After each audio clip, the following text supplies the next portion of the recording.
இதயம் என்பது ரோஜாவானால் நினைவே நறுமணமாகும். எங்கே இதயம் அங்கே வாழும் அன்பே என்னை ஆளும். நான் உங்கள் வீட்டு பிள்ளை, இது ஊரறிந்த உண்மை. நான் செல்லுகின்ற பாதை பேரறிஞ காட்டும் பாதை.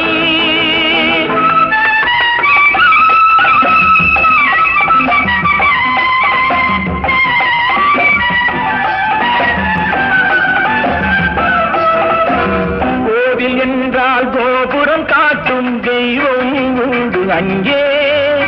உள்ளம் என்றால் முயன்று காட்டும் எண்ணம் வேண்டும் இங்கே. கோவில் என்றால் கோபுரம் காட்டும் தெய்வம் உண்டு அங்கே.